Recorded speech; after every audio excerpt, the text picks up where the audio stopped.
My topic for the midterm is enhancing ritual, Tibetan Buddhist, and Christian symbols of worship. It is very common these days when referring to your beliefs or your religion, one answers, I am more spiritual than religious. I think this is the contemporary views of society beginning to intertwine with religion, especially Christianity. Rituals are the heart and the foundation of the Catholic Church's liturgical life. Yet the word ritual has grown to have such a negative connotation to it. Why? Because people are starting to simply worship God through rituals outwardly, but they are disconnected from God within. That brings up a common argument, routine versus ritual. Religious ritualism over the worship of God is very bad according to the Bible. For example, going to Mass and partaking in reconciliation is all good, but the rest of the week is usually spent living in a way God would not. In the Protestant church, having a good church attendance and giving out tithes does not put you in good standing with God. Psalms 50 makes that very clear when two groups are being judged before God. Quote, when we stand before God for judgment, what will matter is not that we have performed religious rituals, but that we have obeyed God from the heart. End quote, Psalm 50, verses 16 through 21. Rituals mean nothing when we don't do them from the heart and with gratitude to God. In Buddhism, especially Tibetan Buddhism, rituals are considered a form of language that help create community. In this context, spiritualism, in a sense, powers over religion. The Buddhist faith worships no specific God, yet they look to Buddha, and in the case of Tibetans, the Dalai Lama for guidance. Rituals can transform the ordinary into extraordinary and can strengthen the values and experiences we live by. However, some Buddhists view rituals as a distraction from the real work of practice. One of Buddha's teachings is to adhere to rites and rituals as an attachment one must overcome, leading many Buddhists to reject rituals. A Buddhist worships by sitting on the floor barefoot, facing an image or a statue of Buddha and chanting. Buddhists worshiping a statue or an image of Buddha or the Dalai Lama is similar to how Christians look to the crucifix for worshiping purposes. Places of worship for a Buddhist can include monasteries, shrines, and temples. One ritual or sign of worship that is common among Buddhists is bowing before one enters a temple. Although Buddhists do not believe that the temple is the only place one can worship, they bow out of respect. When Christians, in particular Catholics, enter the church, they are expected to dip their finger in the holy water and make the sign of the cross. This represents that they have come into God's house. Both religions have prayers. As Christians have more of the traditional prayers, Buddhists voice chants and mantras. A mantra is when certain sounds or words are said repeatedly. When I learned this, I immediately thought of the repetition parts of the Mass. For example, when the Gospel is read at Mass, there is usually a short response we are supposed to reply to the reader. For example, the word of the Lord, praise be to God. This call and response can be considered a prayer-like. A lot of prayer services use this call and response method. Chants can be worshiping the Dalai Lama or asking for protection and guidance.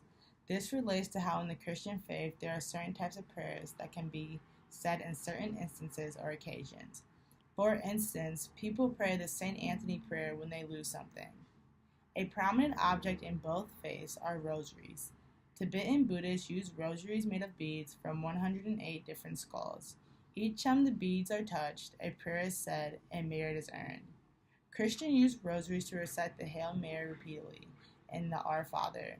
During this, the mind is free to meditate because they do not have to focus on how many Hail Marys or All Fathers they are saying.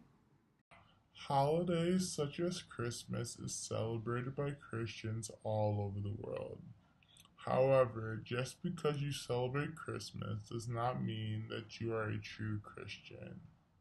My family, for this past Christmas, I remember we were at dinner and my aunt said, what are you really here to celebrate to all the kids? And they said, the birth of Jesus.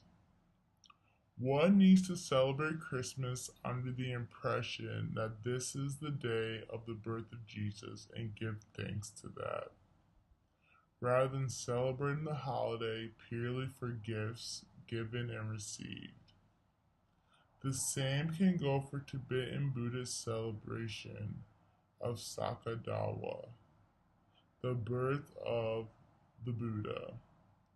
This holiday lasts for a month, and Tibetans give alms and refrain from eating meat. Although this holiday more closely relates to the practices leading up to Easter, the concept is the same. You must acknowledge what the actual meaning of the holiday is and why you are refraining from eating meat, etc.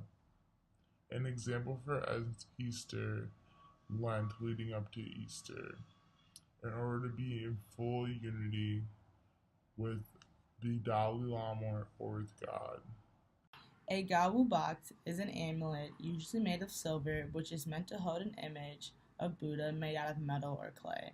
The outside is covered with expensive and rare stones and usually has intricate designs. The gawu is used during prayer to ward off evil spirits and bring in the Buddha's blessings. Another sacred object used to ward off spirits is the ringing of the bells. Even in Christianity, church bells were once rung to keep out the evil spirits. The tabernacle in Catholicism is similar to the gawu box. Within the tabernacle, the Eucharist, the body of Christ, is kept. To wrap up, in Tibetan Buddhist and in Christians, there are similarities in the way they worship, practice rituals, and everything else. Even if the similarities aren't as obvious, read between the lines because it's there. In the case of enhancing ritual, I don't think enhancing rituals would benefit. I believe that it is all on the person to decide how they want to worship and how they want a ritual and a worship to influence them. I read that rituals are not about you in the Catholic Church, they are about God. In Tibetan, their rituals bring community together and focus on the body within. In both religions, however, the worshiper has to be aware of why this is happening and who this is happening for, and give thanks and be grateful for that. Don't just do it to do it because that doesn't benefit anyone. Thank you.